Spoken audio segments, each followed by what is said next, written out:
আমি গিয়ে নাটক করে বলবো না না না আপনারা সবার বিধায়ক, আপনারা আসবেন, আমি আপনাদের সমস্ত কাজ করব। No boss, I am sorry, it can't. আমি তো এইটাই বলেছি যে আমি ঈশ্বরকে সাক্ষী মেনে বলছি, যারা আমাকে হারানোর জন্য কাজ করেছেন তাদের একটা কাজ করবো না, কোনো সার্টিফিকেট ইস্যু করবো না। কারো খারাপ লাগলে লাগুক, আই ডোন্ট কেয়ার। ওই রায়দিঘির মাঠের ওই সভা গোটা নির্বাচনের লাইনটা ঠিক করে দিল। আমি প্রত্যেক কটা জায়গায় বলেছি কোথায় কি হবে জানি না, আমি নির্বাচন জিতব। আর আমি বলছি, আমি এইবার যদি তৃণমূল কংগ্রেস জিতত, তুমি আমি কেউই কলকাতা শহরে থাকতে পারতাম না, কেউই থাকতে পারতাম না। কলকাতা শহরটা ঢাকায় রূপান্তরিত হতো। ঈশ্বরের আশীর্বাদে পশ্চিমবঙ্গের সমস্ত হিন্দুদের জন্য বাংলাটা বেঁচে গেল। মাটি মানুষ থেকে জয় বাংলা, বাংলাদেশের স্লোগান। একটা হাসিনার বাবার স্লোগান আর একটা বেগম খালিদার স্লোগান। কেন তার এত বাংলাদেশ প্রেম বুঝে উঠতে পারি না। শুরু করছি বাংলার 1 নম্বর ডিজিটাল চ্যানেল বাংলাহান প্রেজেন্টস টাফ টক। ঠিক আমার এখন উল্টো দিকে যিনি বসে আছেন তাকে আমরা সবাই চিনি, রিতেশ তেওয়ারি। তিনি ভারতীয় জনতা পার্টির দীর্ঘদিনের শুধু নেতা নন, এখন আবার কাশীপুরের বিধায়ক। রিতেশ, আপনাকে স্বাগত টাফ টক উইথ ঋতব্রততে। আমি প্রথমেই একটু বলবো, একটু আপনাকে বুমটা নিয়ে নিতে হবে। প্রথমেই আমি আপনাকে বলবো, দেখুন, যেই সময় পশ্চিমবাংলার অধিকাংশ সংবাদপত্র, অধিকাংশ কেন, সমস্ত সংবাদপত্র এবং টেলিভিশন মিডিয়ায় ভারতীয় জনতা পার্টি বলে কোনো বিট ছিল না, যেই সময় গুটি কয়েক মানুষকে দেখতাম, রাহুল সিনহা, শ্রমিক ভট্টাচার্য, রিতেশ তেওয়ারি, যেই সময় কোনো কিছু ভারতীয় জনতা পার্টির সর্বভারতীয় কোনো খবর কিছু হলে যাকে ফোন করে রাত বিরতে জ্বালাতন করতাম, সেই রিতেশ তেওয়ারি এখন বসে আছেন। সত্যি সেই সময় কখনো ভেবেছিলেন যে শ্যামাপ্রসাদ মুখোপাধ্যায়ের বাংলায় এইভাবে সব কিছু চূর্ণ বিচূর্ণ করে নতুনভাবে বাংলা গড়ার মোড়ে 207 বিধায়ক নিয়ে ভারতীয় জনতা পার্টির রাজ্যে ক্ষমতায় আসবে এবং তার অন্যতম বিধায়ক হবে রিতেশ তেওয়ারি? আজকে যদি আমি সত্যি কথাটা বলি, অনেকে হয়তো ভাববেন দল জিতে গেছে তাই এই ধরনের কথা।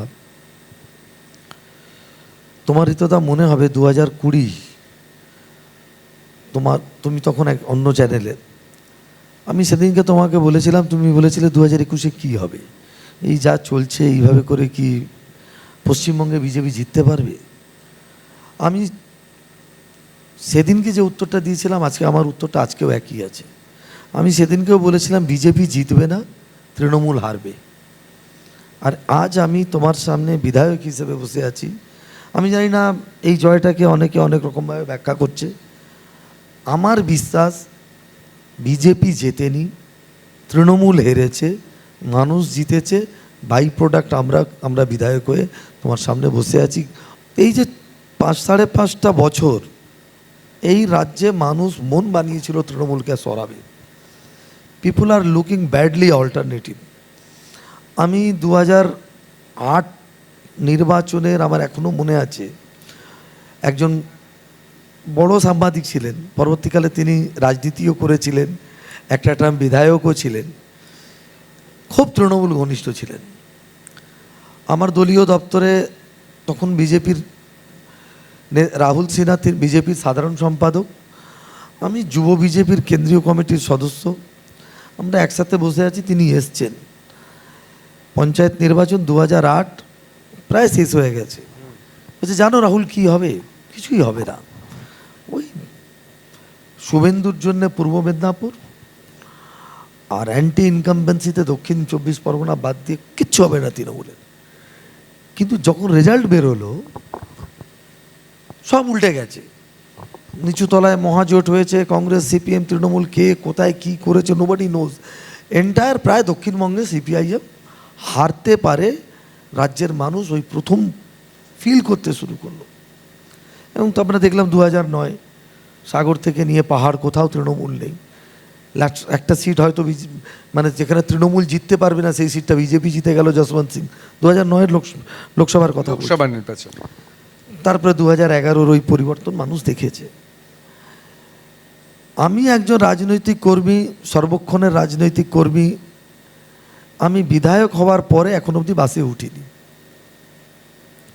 আমি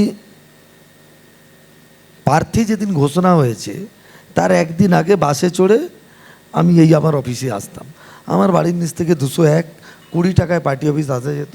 কেন ফালতু পয়সা খরচ করবো? যাওয়ার সময় কেউ না কেউ কোথাও না কোথাও ড্রপ করে দিত। সকালে বাজার আমি আজও যাই, এমএলএ হয়েও যাচ্ছি, আগেও যেতাম। মানে এই 30 দিনে কোনো পরিবর্তন হয়নি? এখন অবধি হয়নি। আগামীকাল কী হবে আমি জানি না। আমার পার্টির এক নেতা একদিন কথা প্রসঙ্গে তিনি বলছেন কিছু হবে না, এইসব যা হচ্ছে। আমি একটু মানে ব্লান্টলি বললাম যে সাধারণত আমি মিসবিহেভ করি না কারোর সাথে। আর তোমাদের সমস্যা হয়েছে কি বলো তো, তোমরা এয়ারপোর্ট থেকে গাড়িতে ওঠো, বাড়িতে নামো, আবার বাড়ি থেকে গাড়িতে ওঠো, অফিস যাও, অফিস থেকে আবার বাড়ি, পরের দিন আবার এয়ারপোর্ট থেকে ফ্লাইটে করে দিল্লি চলে যাও। তোমরা মানুষের সাথে মেশো কোথায়? তুমি কোনোদিন বাজার গেছো? কোনোদিন কাজের ওই মহিলাটার সাথে কোনোদিন আলোচনা করেছো যে যখন তোমরা রাস্তায় আসো পাবলিক কী নিয়ে ডিসকাশন করে? কোনো বিজেপি জিতছে এরকম ভাববার কোনো কারণ নেই, কোথাও বিজেপি জিতছে না। মানুষ ঠিক করেছে তৃণমূলকে সরাবি। এবার এটার মধ্যে তুমি বলবে বিজেপি জিতবে, এটা ভাবলে কি করে? এটাকে আরও ইনসিওর করলো অমিত শাহ 1 মার্চ।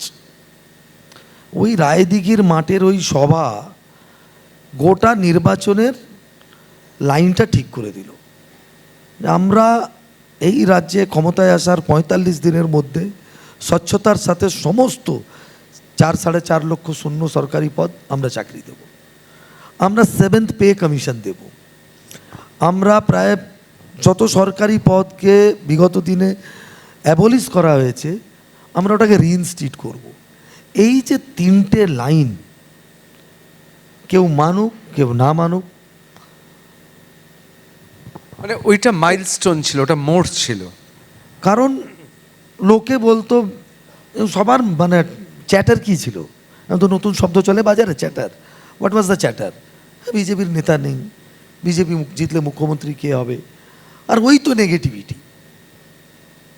ওই যে 3টে লাইন অমিত শাহজি ড্র করে দিয়ে গেলেন 1 মার্চ, তুমি দেখো ওটা গিয়ে। পরের দিন থেকে আমরা ওটাকে ইকো স্টার্ট করলাম, প্রত্যেক কটা জায়গায় ওই 3টে কথা। তারপরে অনেক পরে এসছে অন্নপূর্ণা, অনেক পরে এসছে যুবসাথী, এগুলো ছিল না বাজারে। আমি নিজে প্রার্থী ঘোষণা হয়ে গেছে, 2 নম্বর ওয়ার্ড বিজেপির দুর্বল ওয়ার্ড। আমি একটা বস্তিতে গেছি, 3 জন মহিলা, একজনের বয়স 35-এর কাছাকাছি, একজন অ্যারাউন্ড 50, একজন 70-এর কাছাকাছি। তো যার বয়স 70-এর কাছাকাছি আমি গিয়ে হাত জোড় করে মাথাটা নত করে বললাম, মা ভোটটা দেবে না আমায়? বলছে হ্যাঁ বাবা তোকেই দেবো, একদম ইনস্ট্যান্ট, হ্যাঁ তোকেই দেবো, তবে তুই দেখবি তো আমাদের? হ্যাঁ নিশ্চিত দেখবো। এবার ওনার সঙ্গে যিনি ছিলেন তিনি তার পুত্রবধূ। বলে আমার মা না শাশুড়ি কাউকে তুমি করে বলতে পারে না, তুই তাকারি বলছে, আপনি রাগ করবেন না। আরে না না, মায়ের মতো বলে তুই বলছে, তাতে কী যায় আসে? বলছে আমরা পরিবর্তন চাই। যে অল্প বেশি মেয়েটি ছিল তাদের ওই 3 জনের মধ্যে, তাকে বললাম যে এই শোন, 1,500 টাকার ওই ইয়েতে ভুল করিস না কিন্তু। তার উত্তরটা মানে এমন ছিল যে সারা নির্বাচনে আমি বারবার ওর মুখটা ফেস করতাম, চোখ বন্ধ করলে ভিজুয়ালাইজ করতাম। বলছে আত্মসম্মান এবং মর্যাদাটাও মানুষের জীবনে অনেক কাজ করে। আরজি করের ওই ঘটনার পর তৃণমূলকে ভোট দেওয়ার আর কোনো জায়গা নেই। ট্রাস্ট মি, সেদিন আমি নিশ্চিত হয়ে গেলাম পৃথিবীর যত বড়, আমাকে অনেকে বলতো হেভি ওয়েটের বিরুদ্ধে লড়ছো এই সেই, তুমি গিয়ে আমার সমস্ত ইন্টারভিউগুলো দেখো, আমি প্রত্যেক কটা জায়গায় বলেছি কোথায় কি হবে জানি না, আমি নির্বাচন জিতব। লোকে বলতো এত বড় নেতার বিরুদ্ধে লড়ছো। আমার পার্টির এক বড় নেতা অমিত শাহজির প্রেস কনফারেন্স আমাকে ভূপেন্দর যাদব ডেকে পাঠালেন, যেদিন চার্জশিট হচ্ছে, যে नहीं आपको आना है। বললাম দাদা मैं नहीं आ सकता। বলে आपको आना है। আমি মাঝখানে প্রোগ্রাম ছেড়ে রাত্রিবেলা 10টায় বেরিয়েছি, পরের দিন সকালবেলা 12টার সময় প্রেস কনফারেন্স, আমি সমস্ত প্রোগ্রাম ক্যান্সেল করেছি। আমার পার্টির এক বড় নেতা, নাম বলতে চাইছি না, বলছে 2বার হেরেছেন, 3য়বার হারবেন, আপনি জানেন কার বিরুদ্ধে লড়ছেন? কলকাতার রিচেস্ট পলিটিশিয়ান। আমি বললাম আমি জিতবো। বোঝে অহংকার ভালো নয়। তবে উনি একটা লাইন বললেন, আমি সেটা বলতে চাইছি না, বলে অহংকার ভালো না। আমি বললাম আমি এক ভোটে হলেও জিতব। আর গোটা নির্বাচনে 40 দিন ক্যাম্পেইন চলেছে। 19শে মার্চ আমার নাম ঘোষণা হয়েছিল, 29শে এপ্রিল ভোট ছিল। এই 40 দিনে আমি একটা বাজে কথা বলিনি, কোনো পার্সোনাল অ্যাটাক করিনি। আমার দলের 2-4টে ছেলে ছোকরা কী করেছিল, অতীনবাবুর মেয়ের একটি ডান্সের ভিডিও নিয়ে তারা 2-1জন হোয়াটসঅ্যাপ চালাচালি করেছিল। ওই দুটো ছেলেকে গোটা নির্বাচন থেকে আমি বাদ দিয়ে দিয়েছি। কারণ একটি অল্প বয়সী মেয়ে, তার নিজের লাইফ আছে। আমি কে? আমি এই মোরাল পুলিশিংয়ের বিরুদ্ধে। আমি দুটো কন্যা সন্তানের বাবা। কালকে আমার মেয়েরা যদি নিজের প্রাইভেট লাইফ এনজয় করে, আমার অপোনেন্ট যদি ওটা ব্যবহার করে, আমার ভালো লাগবে? এটা বোধহয় আদি পলিটিক্স, বঙ্গ পলিটিক্সের অঙ্গ, যে সেটা ভারতীয় জনতা পার্টি হোক, কংগ্রেস হোক, সিপিএম হোক, সাধারণত এই পর্যায়ে ব্যক্তি কাদা ছোড়াছুড়িতে আগে ছিল না, আর দু একটি বিক্ষিপ্ত ঘটনা ছাড়া। আমি জানি না, আমি অতীতে দেখিনি।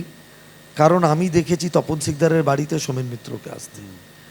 এত বড় নেতা, আজ তিনি নেই, কাউকে বললে হয়তো বিশ্বাস করবে না। আমি যখন দিলীপবাবুর কমিটিতে সেকেন্ডবার ভাইস প্রেসিডেন্ট হলাম, আমাকে সোমেনদা ফোন করলেন, আর উনি আপনি করে কথা বলতেন। উনি বলছেন একটা party in power, party in central গভর্নমেন্টে ইন পাওয়ার, স্টেটে ওয়েটিং ইন পাওয়ার, তার আপনি ভাইস প্রেসিডেন্ট, আপনাকে লোকজন চেনে, পরিচিত মুখ, সবাই এই সুযোগ পায় না। আপনি সুযোগ পেয়েছেন, পার্সোনালি গিয়ে একবার দিলীপবাবুকে থ্যাংক ইউ বলে আসুন। ওনার কোনো দরকার ছিল না, কথাটা বলার কোনো দরকার ছিল না। তো আমি ভাগ্যক্রমে বলুন, আমি 42 দিন হসপিটালে ভর্তি ছিলাম। আমরা জানি পরপর ঘটনা। প্রথম দিন যারা এসেছিল তার মধ্যে আপনি ছিলেন। হ্যাঁ, আমি ছিলাম। আমাকে হঠাৎ আবার আপনি হয়ে গেল কেন? বেরিয়ে পড়লো মুখ থেকে। রবীন্দা ফোন করেছে, শ্রমিক লাহিড়ী ফোন করেছেন। পরের দিকে একটা অনুষ্ঠানে পার্থ চ্যাটার্জির সাথে দেখা, সকলের সামনে। আজকে যিনি মন্ত্রী হয়েছেন জগন্নাথ চট্টোপাধ্যায়, তার ছেলের উপনয়নের একটা অনুষ্ঠান ছিল, সেখানে পার্থবাবুর সাথে দেখা। সবার সামনেই পার্থবাবু বলছেন, রিতেশ বিশ্বাস করো, রোজ ভাবতাম যাব একবার, একদিন তো গাড়িতে উঠেও পড়লাম, আবার ভাবলাম যে না, গেলেই তো সেই বিজেপি, তৃণমূল বিজেপি। চলো বাবা, তোমাকে নিজের পায়ে দাঁড়াতে দেখে খুব ভালো লাগছে। বহু বিষয়ে ওপিনিয়ন ডিফারেন্সেস থাকবে, but N that the day আমরা 10 বছর তৃণমূলের সঙ্গে ছিলাম। এই বাস্তব সত্যটাকে কি করে আমি রাতারাতি বের করে দেবো? পারবো না। মানে আমি একটা কথা বলতে চাই, আমার খুব ভালো লাগলো, এরকম ক্যামেরার সামনে অকপটে অনেক কেউ বলে না যে 40 দিন আমি কোনো এমন কিছু বলিনি যাতে সেরকম বিতর্ক হয়। কিন্তু তারপর আমরা বরাবর রিতেশ তিওয়ারিকে জানি সোজা কথা সোজাভাবে বলে দেয়, এই জন্য জীবনে অনেক দুঃখ এসছে, এবং পার্টির ভেতরেও অনেকে অনেক সময় এটাকে কাজে লাগিয়েছে। তা আমি একেবারে প্রথমেই একটা কথা জিজ্ঞেস করব, এই যে একেবারে সরাসরি বলে দেওয়া যে আপনি আমায় ভোট দেননি, আপনার কাজ আমি করব না, এইটা কিন্তু কেউ সহসা বলে না। রিতেশ তিওয়ারি কি এরকমই? মানে দাদা তুমি এরকমই থাকবে? আমি চাই লাস্ট ব্রিথ অবধি আমাকে লোকে এইভাবেই চিনুক যে পেটে, মাথায় আর মুখে যা আছে সেটা একটাই। আমি ভনিতা করে বাঁচতে পারবো না। আমি এরকমই, কারো ভালো লাগতেও পারে, কারো নাও লাগতে পারে। আমি 1,69,383 জনের আজকের বিধায়ক। আমার কেন্দ্রে 289টা বুথ, আমি 200 বুথে জিতেছি, সবটাই হিন্দু বুথ। 52টা মুসলিম বুথ, সবটাতে হেরেছি। বাকি 30-40টি হিন্দি বুথে হেরেছি, সেখানে মার্জিন, কোথাও 10 ভোটে হেরেছি, কোথাও 50 ভোটে হেরেছি, কোথাও 40 ভোটে হেরেছি। বাট তুমি গিয়ে মুসলিম বুথগুলোকে দেখো, ওভারঅল 90%-এর ওপরে ভোট হয়েছে। 1000 ভোট আছে, 900 ভোট পোল হয়েছে, 890 ভোট তৃণমূল, 5টা সিপিআইএম, 2টো কংগ্রেস, 3টে নোটা। মানে দিজ আর দ্য ট্রেন্ডস। এরপরে তুমি আমাকে গিয়ে বলবে না না ভাই সবকা সাথ সবকা বিকাশ সবকা প্রয়াস, তো ভাই এক লাইন और है सबका हिसाब। মানে এটা তুমি সোজাসুজি বলে দিলে। আচ্ছা অন্যায় কি? তোমরা আমাকে হারানোর জন্য ভোট করছো, ঋতব্রত পুরো জান লাগিয়ে দিয়েছে হারানোর জন্যে, আর অন্যরা চেষ্টা করছে জেতানোর জন্যে। তা আমি তো মানুষ, আমি তো ইটকাট পাথর নই। I am not a machine, I have also emotion. আমি গিয়ে নাটক করে বলবো না না না আপনারা আমি সবার বিধায়ক, আপনারা আসবেন, আমি আপনাদের সমস্ত কাজ করব। No boss, I am sorry, it can't. No stone will unturn, যা করেছো তা পাবে। আমি এবার ফিরে আসছি আগের। পরে আমি ওর মধ্যে একটা লাইন রেকটিফাই করেছি, 4-4.5 মাস পরে আপনারা আর একবার সুযোগ পাবেন। হিন্দুরা যেভাবে ডেমোক্রেটিক সেট আপে ভোট দিয়েছে, যদি 1000 ভোট থাকে, 90% পোল হয়েছে, আমি যদি 500 ভোট পেয়েছি, অতীনবাবু 300 ভোট পেয়েছেন। অতীনবাবু 300 ভোট পেয়েছে। 4.5 মাস মানে পুরসভা নির্বাচনে একটা হ্যাঁ, দ্বিতীয় সুযোগ। যদি তারা ট্রেন্ড চেঞ্জ করে, তাদের মানসিকতা যদি বদলায়, তারা যদি পলিটিক্যাল লাইনে এসে ভোট করে, আমাদেরকে বলা হচ্ছে আমরা কনসলিডেট করেছি, আমরা রিলিজিয়াস গ্রাউন্ডে কনসলিডেট করেছি, আমরা করেছি না ওরা করেছে। আমি তো এইটাই বলেছি যে আমি ঈশ্বরকে সাক্ষী মেনে বলছি, যারা আমাকে হারানোর জন্য কাজ করেছেন তাদের একটা কাজ করব না, কোনো সার্টিফিকেট ইস্যু করব না। কারোর খারাপ লাগলে লাগুক, আই ডোন্ট কেয়ার। রীতিশ দা, এবার একটু অন্য প্রসঙ্গে আসছি, যে কথাটা ছেড়ে গেলে আমি বলছি বঙ্গে যে 2020-তে আমার বিশ্বাস ছিল 2020-তে আমরা 21-এ জিততে পারতাম। প্ল্যাটফর্ম রেডি ছিল, মানুষ তৈরি ছিল, একদম রেডি ছিল। কিন্তু আমার এখনো বিশ্বাস আমাদের দোষে আমরা জিততে পারিনি। আমি আজও বিশ্বাস করি যে আমাদের দোষ ছিল। মানুষ সেবারও রেডি ছিল, মানুষ এবারও রেডি ছিল। তৃণমূল কংগ্রেস জেতার পর যে অত্যাচারটা করেছে, কেন করেছে? তারা ধরে নিয়েছিল যে তারা হেরে যাবে। ওই জয়টা তারা সহ্য করে ডাইজেস্ট করতে পারেনি। আর আমি বলছি, আমি এইবার যদি তৃণমূল কংগ্রেস জিততো, তুমি আমি কেউই কলকাতা শহরে থাকতে পারতাম না, কেউই থাকতে পারতাম না। কলকাতা শহরটা ঢাকায় রূপান্তরিত হতো। আমরা দিল্লিতে কোন একটি ক্লাবে এই অনুষ্ঠানটা করতাম। হ্যাঁ, পারতে না করতে। আমি আজকে একটা সরকারি হসপিটালে নিজের চিকিৎসা করাতে গেছিলাম। বাচ্চা 2টি ডাক্তার, সে বলছে sir already I have taken a flat. Where? বলছে জামশেদপুর। কলকাতার মেয়ে, বাচ্চা মেয়ে, 4 বছর আগে পিজি কমপ্লিট হয়েছে। তুই যদি বাচ্চা ছেলে মেয়েদের মাথার মধ্যে এটা ঢুকে যে থাকে যে we are not safe here, কি হবে?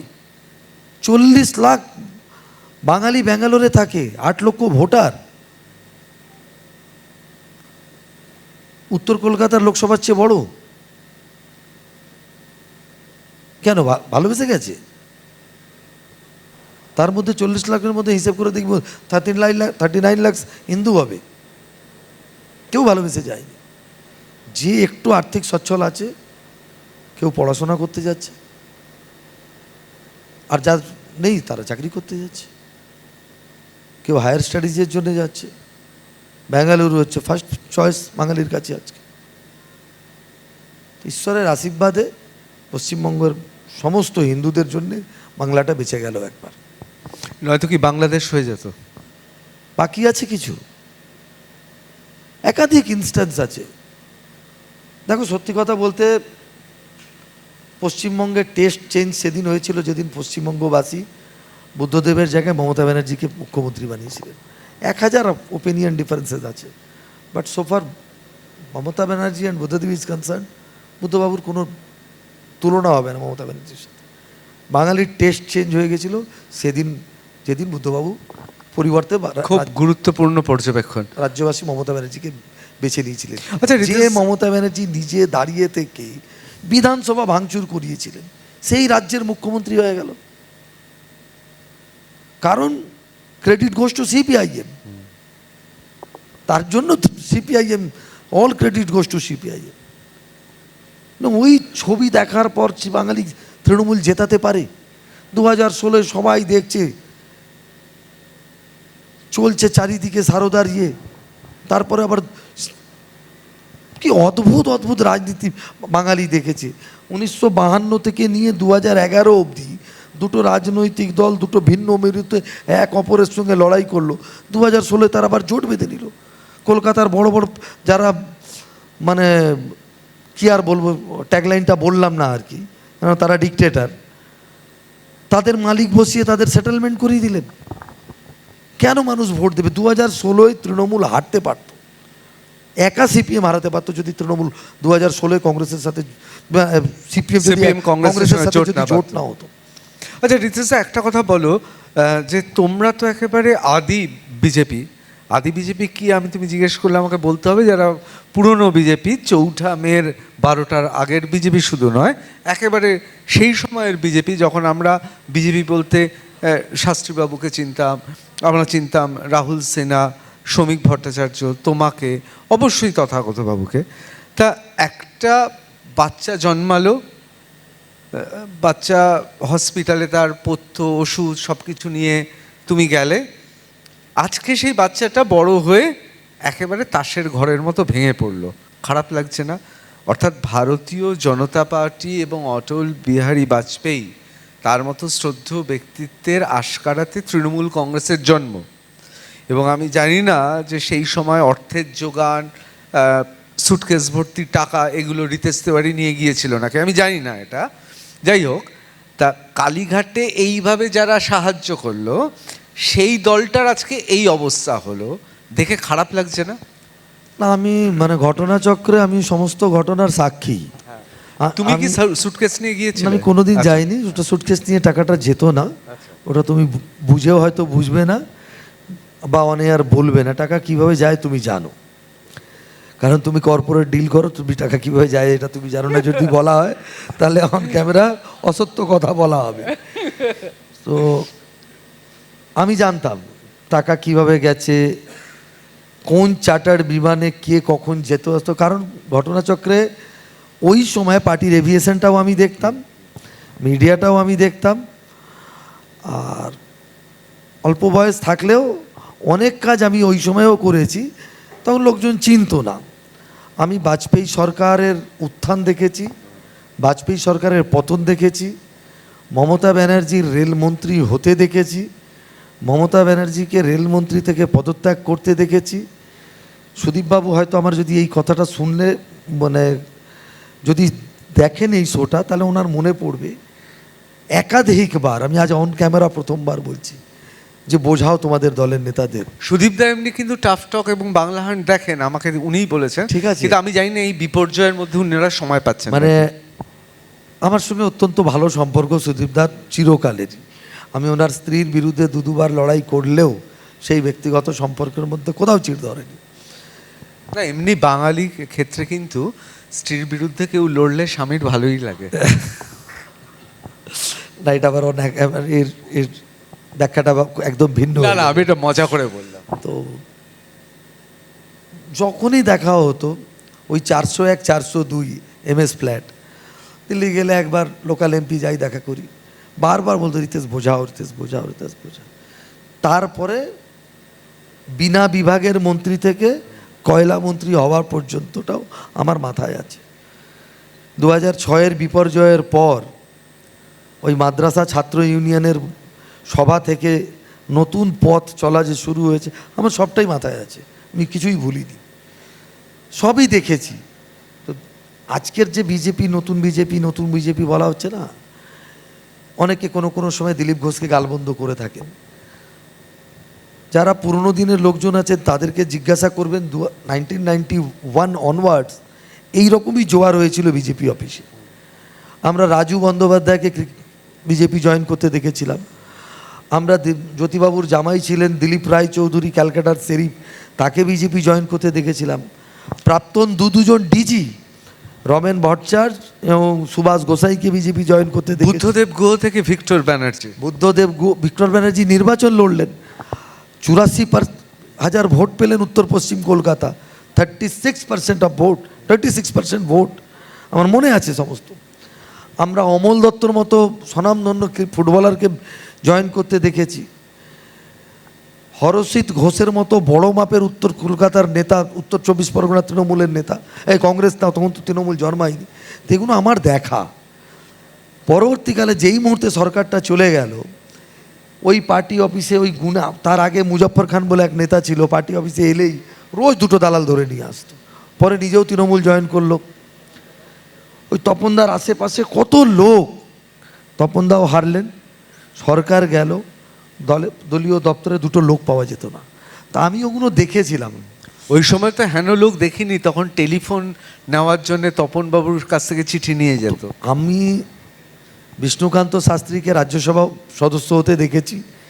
গ্যাসের লাইনের জন্য সকালবেলা ওনার লোকে বাড়ি চলে আসতো, টেলিফোন কানেকশনের জন্য একটা চিঠি লিখে দিলে হয়ে যাবে। তো আমি দেখেছি, ছোটোবেলা থেকে আমার দেখার সুযোগ হয়েছে।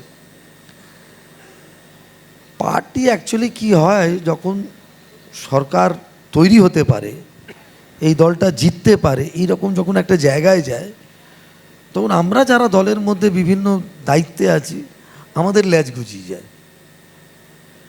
আমরা তখন কি করি, আমি যখন আমার সঙ্গে যদি দুজন আসবে, আমি ওদের মধ্যে যদি কোনো খারাপ মেটেরিয়ালস থাকলেও আমি তাদেরকে প্রোটেক্ট করব। একই কাজ তুমিও করো। এইভাবে করেই দলটার অর্গ্যানিক গ্রোথের জায়গায় একটা গ্রোথ হয়ে যায়, যেই গ্রোথটায় দল ব্যবহার হয়ে যায়। না হলে একটা লোক একই পার্টিতে, একটা দল ছেড়ে আমার পার্টিতে আসছে, আমার পার্টিতে জিতছে, আবার আমার পার্টি ছেড়ে অন্য পার্টিতে চলে যাচ্ছে, আবার আসছে, আবার লড়ছে, আবার হেরে যাচ্ছে, আবার দলকেই গালি দিচ্ছে, সে দল আবার তাকে জেতাচ্ছে, আবার অন্য সিট টিকিট দিয়ে আবার জেতাচ্ছে। তো দলের যদি ইভ্যালুয়েশন থাকতো, এইসব এলিমেন্টদের আজকের ডেটে রাখার দরকার ছিল না। এই যে কোথাও আমরা এই যে তৃণমূল কংগ্রেসে, বিশেষ করে বিধানসভায় ঋতব্রত বন্দ্যোপাধ্যায়, সন্দীপন সাহার নেতৃত্বে অনেক তো এরকম তো এমএলএ আছেন যারা প্রচুর কয়েকশো কোটি টাকার অ্যাসেট করেছেন, সেই অ্যাসেটটা বাঁচাতে চাইছেন। আবার আমরা পার্লামেন্টেও দেখছি যে মোটামুটি ভাগ হয়ে গেল, এবং তাদের মধ্যেও অনেক এমপি আছেন অবশ্যই কয়েকশো কোটি টাকার অ্যাসেট তারা বাঁচাতে চাইছে। আজকে কোথাও রাজনৈতিক সমীকরণে এদের গুরুত্ব দেওয়া হচ্ছে, কোথাও কি মনে হচ্ছে এটা ভারতীয় জনতা পার্টি কৌশলগত অবস্থান, কিন্তু এদের দলে ঢুকতে দেবে না? দেবাশিস কুমার নির্বাচন হেরেছেন, বহাল তবিয়তে নিজের এলাকায় ঘুরে বেড়াচ্ছে। কেউ তার বিরুদ্ধে একটা কিছু বলেছে? তার গাড়ি ভাঙচুর হয়েছে, তাকে রাস্তায় কেউ আটকেছে? শোভন চট্টোপাধ্যায় ঘুরে বেড়াচ্ছে, সব থেকে বেশি বিধানসভায় ভোকাল। তিনি প্রধানমন্ত্রীর ভয় ভরসা নিয়ে প্রশ্ন তুলেছেন। তার বিরুদ্ধে রাস্তায় কোথাও আপনারা বিক্ষোভ দেখেছেন?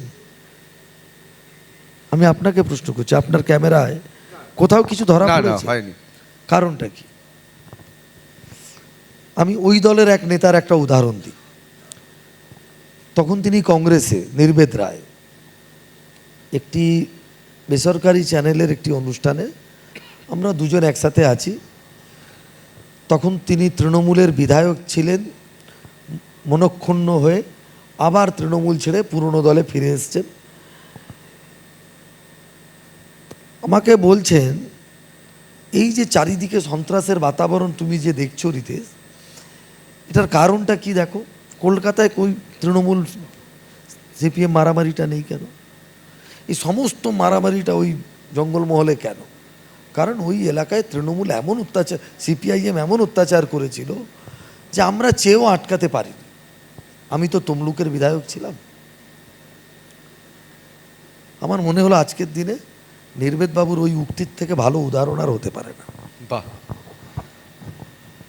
কোথাও কি মনে হচ্ছে যে যে মমতা বন্দ্যোপাধ্যায়কে, তৃণমূল কংগ্রেসকে একসময় ভারতীয় জনতা পার্টি তৈরি করেছিল, তারাই ফ্র্যাঙ্কেনস্টাইন হয়ে গেল? আমরা মমতা ব্যানার্জিকে যত না তৈরি করেছিলাম, আমরা পশ্চিমবঙ্গকে বাঁচাতে চেয়েছিলাম। আমাদের উদ্দেশ্য ছিল পশ্চিমবঙ্গ একটা বর্ডারিং স্টেট, আর যত বাংলা এত বড় রাজ্য, এই রাজ্য যদি ডেভেলপ না হয় দেশ এগোতে পারে না। এবং আমার আজও মনে পড়ে মদন মিত্র তৃণমূল যুব কংগ্রেসের সভাপতি নেতাজি ইন্দোর স্টেডিয়ামে তৃণমূল যুব কংগ্রেসের একটি অনুষ্ঠানে আদবানিজি এসেছিলেন। ওই মঞ্চে দাঁড়িয়ে এল কে আদবানি বলছেন, लोकतंत्र की रक्षा के लिए सारे देश में हम लोग कांग्रेस के खिलाफ लड़ते हैं, कांग्रेस से हमारे वैचारिक मतभेद है, लेकिन बंगाल को बचाने के लिए हम कांग्रेस के साथ भी जाने के लिए तैयार हैं। बंगाल को अगर नहीं बचाया गया तो देश नहीं बचेगा। তাই আমাদের অপটিক্স ছিল একদম ভিন্ন। সেটা 1998ও যা 2021এও তাই। কারণ আজকে আপনি দেখুন, অনিল গোস্বামী, যদি আমার স্মরণশক্তি ঠিকঠাক থাকে, অনিল গোস্বামী ছিলেন ক্যাবিনেট সেক্রেটারি, মনমোহন সিং প্রধানমন্ত্রী, হাজি নুরুলকে ইমরানকে রাজ্যসভায় পাঠাচ্ছেন মমতা ব্যানার্জি। ওই আটকানোর জন্য অনিল গোস্বামী এসে কথা বলে গিয়েছিলেন নবান্নতে, কিন্তু তিনি শোনেননি। হাজি নুরুল নিয়ে অনেক প্রশ্ন ছিল, তার হুজি কানেকশন নিয়ে। এখানে একজন আইপিএস অফিসার রয়েছেন, যদিও আজকে তার পরিচয় ভিন্ন। তো এটা তো বাস্তব সত্য, এটা তো অস্বীকার করার জায়গা নেই। ক্যাবিনেট সেক্রেটারি বলছে পার্শ্ববর্তী দেশ, রাজ্য নয় দেশ, তারা ডজিয়ার পাঠাচ্ছে, তাতে তাদের নাম রয়েছে। ইন্টারনাল সিকিউরিটির সাথে ইন্টারনাল সিকিউরিটি ওয়াজ কম্প্রোমাইজড। আমরা বারবার বলতাম বিএসএফকে জমি দেওয়াকে নিয়ে রাজনীতি হয়েছে, ঘৃণ্য রাজনীতি। 50 ফুটের বেশি কেন বিএসএফ নেবে? বিএসএফ ঢুকে কি করবে? ল অ্যান্ড অর্ডার তো স্টেট সাবজেক্ট। বিএসএফ যদি কাউকে ধরেও তো তার বিরুদ্ধে কেস চালাতে পারবে না বিএসএফ। বিএসএফ ধরেও তাকে লোকাল পুলিশকে হ্যান্ড ওভার করতে হবে, এটাই আইন। তো সেটাকে আটকানোর চেষ্টা করা হয়েছে।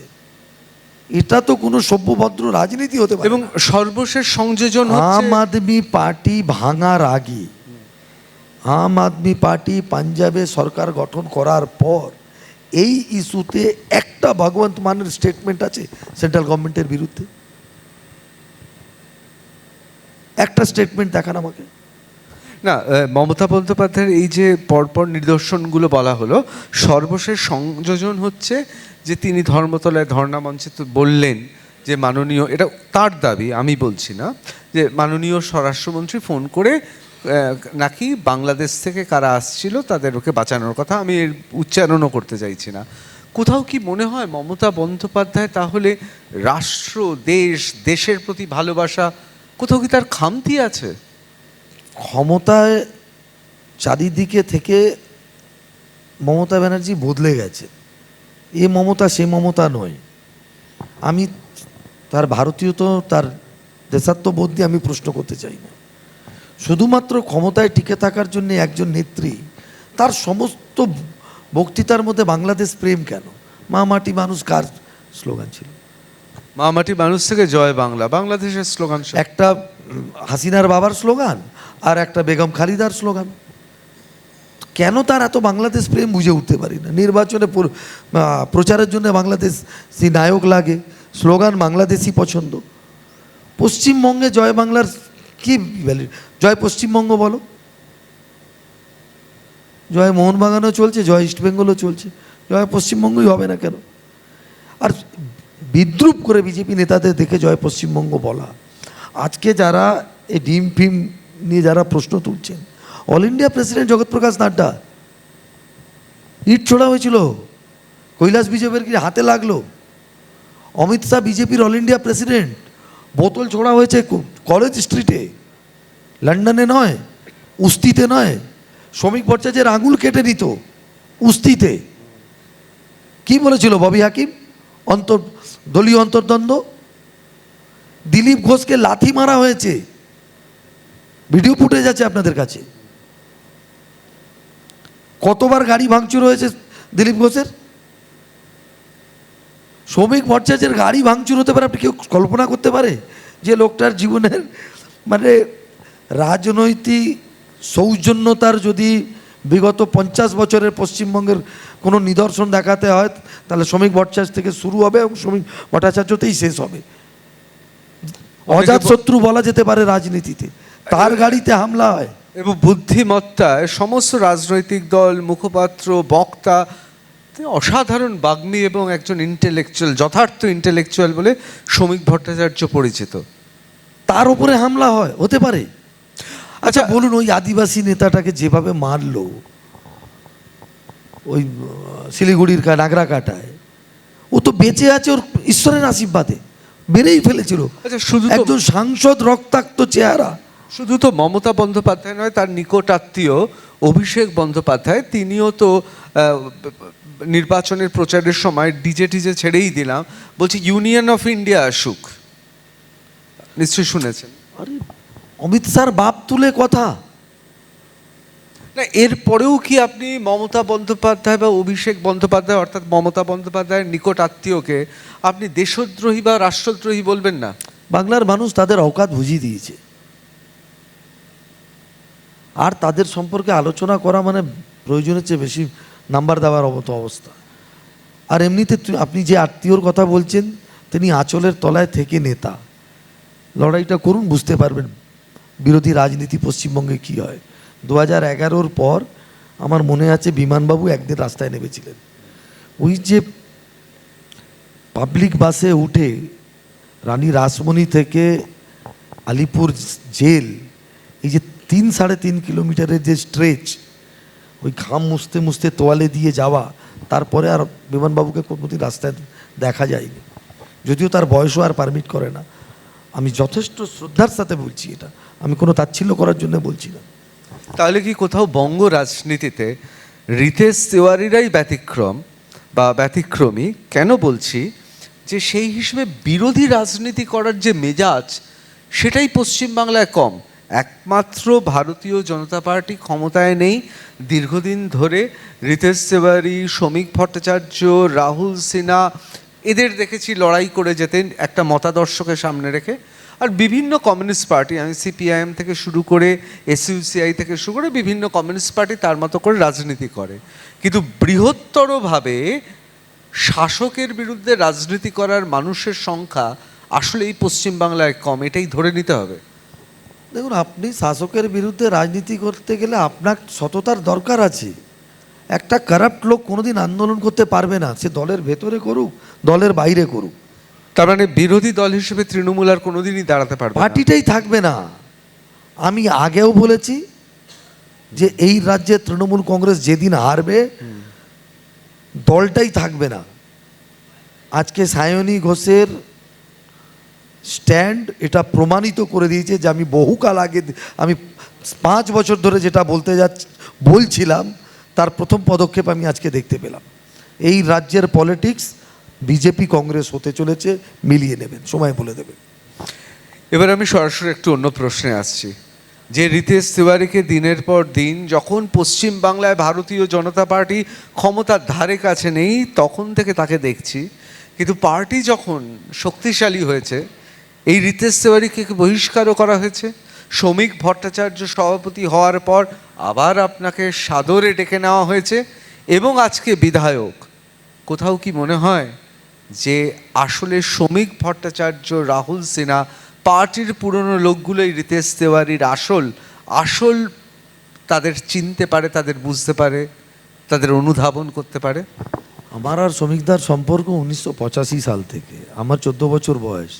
আমি প্রথম দিন লোকটাকে দেখেছিলাম, বাজপেয়ীজি আমার ওখানে আসছেন, বাজপেয়ীজির একটি সভা, সেই সভায় এসছে, তাকে প্রথম দিন তাকে ওখানে দেখি। তারপরে দীর্ঘদিন দেখা সাক্ষাৎ নেই। 87-88 হবে, কলকাতায় বিজেপির ন্যাশনাল এক্সিকিউটিভ, পার্টির কাছে পয়সা কড়ি নেই। মোহাম্মদ আলী পার্কের ন্যাশনাল এক্সিকিউটিভ হচ্ছে বিজেপির, তাও প্যান্ডেল কাটিয়ে।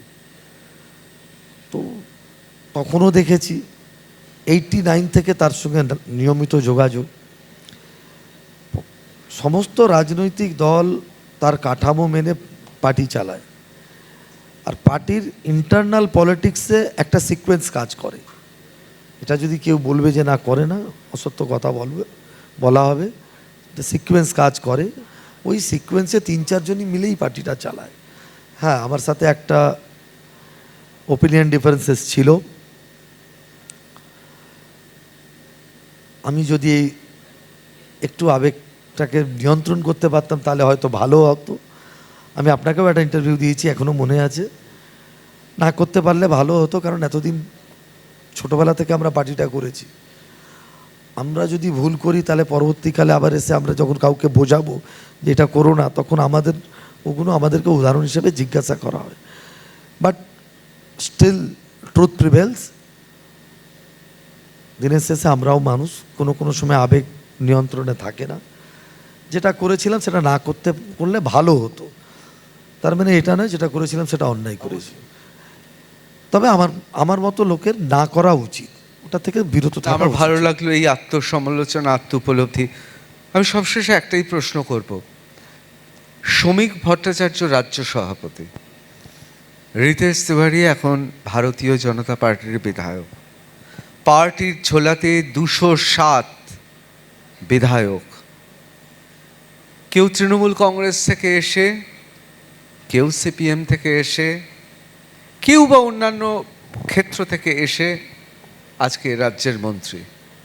কিন্তু সেই পুরনো দিনের পুরনো রিতেশ তিওয়ারি, যে আজ থেকে প্রায় 2 দশক আগে দাঁড়িয়ে এক বর্ষা মুখর বিকেল বেলায় আমাকে বুঝিয়েছিল বড়বাজারের মোড়ে, তখন আমি তরুণ সাংবাদিক, তাই বলে বয়স কমাচ্ছি না এখন, বুঝিয়েছিল ভারতীয় জনতা পার্টি কেন সনাতনী, ভারতীয় জনতা পার্টি কেন রাষ্ট্রবাদী, সে আজ মন্ত্রিসভায় নেই। আক্ষেপ হচ্ছে? না, আমাদের দলটা চলে অন্যভাবে। বিজেপি বোঝা এত সহজ নয়। যারা আছে তারাও বোঝে না, যারা নেই তাদের পক্ষে বোঝা। আর বিগত 15 বছর ধরে সাংবাদিকদের জন্য বোঝা তো খুবই মুশকিল। এটা 12 মাস 24 ঘন্টা চলার পার্টি। কাকে কখন কোথায় বসানো হবে সেটা ভাববার লোকজন রয়েছে, তারা সেটা দেখেন। আর একটা ব্যাপার, 15%ই মন্ত্রী হবে, 207 জন জিতেছে, তো 43-এরও বেশি তো জায়গা নেই। তো যারা মন্ত্রিসভা গঠন করেছেন তারা আমার থেকে অনেক বেশি যোগ্য। তাদের যোগ্যতার নিয়ে আমার মতো সাধারণ একজন সর্বক্ষণের রাজনৈতিক কর্মীর যোগ্যতা, দক্ষতা, ক্ষমতা নেই যে তাদের সিদ্ধান্ত নিয়ে আলোচনা করা। তারা যখন সিদ্ধান্ত নিয়েছেন তারা নিজের বেস্ট দিয়েছেন।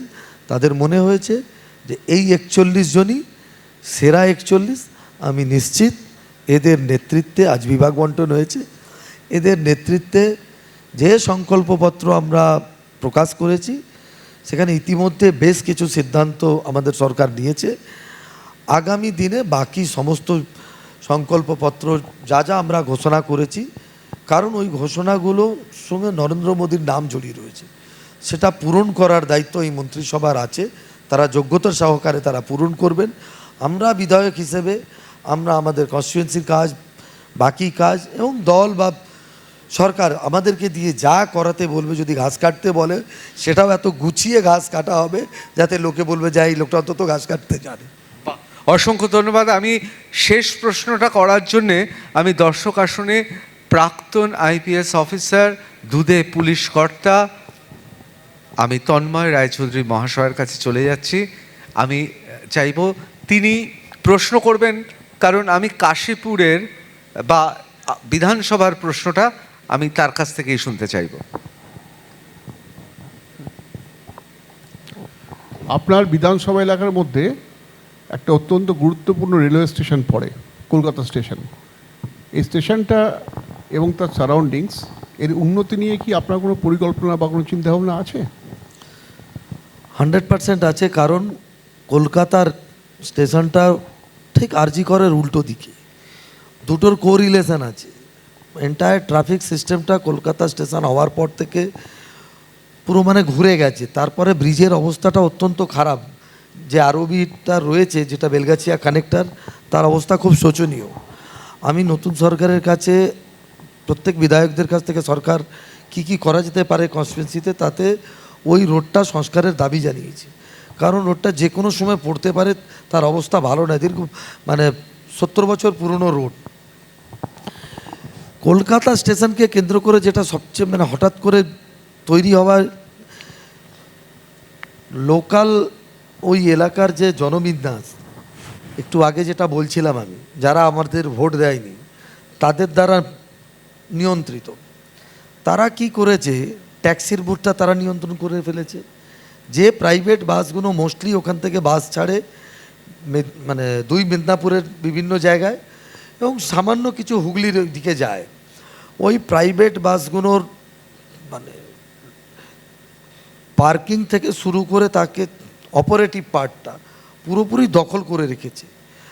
যেহেতু আমাদের সরকারের আয়ু এখনও 1 মাস, মন্ত্রিসভা দায়িত্ব আজকে হয়েছে, আমি নিশ্চিত আমার সরকার আগামী মাস দেড়েকের মধ্যে বাইরের এই যে সমস্যাগুলো আছে, যার জন্য অনেক যাত্রীরা যারা আসেন তাদের ট্যাক্সি পেতে, প্রাইভেট অপারেটিভ ট্যাক্সি যেন ওলা উবেরদের জন্যও তাদের অনেক কষ্ট হয়, কারণ ভেতরে ঢুকলেই ওরা 100 টাকা করে চার্জ করছে, আর সেই চার্জটা কাস্টমারকে দিতে হচ্ছে। এটা থেকে যাতে তাদের আমরা রেহাই দিতে পারি, তার জন্য আমি ইতিমধ্যে চেষ্টা করেছি, 2-3 বার গেছি। আর 1-1.5 মাস লাগবে, আপনি নিশ্চিন্তে থাকুন, 1-1.5 মাস পরে আসবেন, কলকাতা স্টেশন সমস্যা মুক্তভাবে আপনারা ব্যবহার করতে পারবেন। আমি আজকে এই অনুষ্ঠানে আপনাদের সামনে ঘোষণা করে গেলাম। ধন্যবাদ। আমাদের সময় খুব কম। রিতেশদা, তোমাকে অসংখ্য ধন্যবাদ তুমি আসার জন্য। সত্যি কথা বলতে গেলে এই টাফ টকটা আরও বিস্তৃত হতে পারত। শুধু পশ্চিমবঙ্গ নয়, শুধু ভারত নয়, গোটা বিশ্বের এই মুহূর্তের কূটনীতিক অবস্থান, ইরান, মার্কিন যুক্তরাষ্ট্র অথবা মধ্যপ্রাচ্যে এই মুহূর্তে কি ঘটছে, যিনি গড়গড় করে বলে দিতে পারেন এই কলকাতাতে এই রকম গুটি কয়েক মানুষ আছেন, তার মধ্যে অন্যতম রিতেশ তেওয়ারি। আজকে সে সম্ভাবনা নেই, কিন্তু কথা দিতে হবে, আবার আমরা বসবো, তখন শুধুমাত্র পশ্চিমবাংলা নিয়ে আলোচনা করব না, ডিপ স্টেট থেকে শুরু করে ইরান থেকে শুরু করে গোটা পৃথিবী নিয়ে আলোচনা হবে। বাংলা হান্টের মালিক আমার কনস্টিটুয়েন্সির লোক, ঠিক আছে, আসতে বাধ্য, এই জলের মধ্যে আসতে বাধ্য হয়েছি। উদাহরণ এখানে রয়েছে।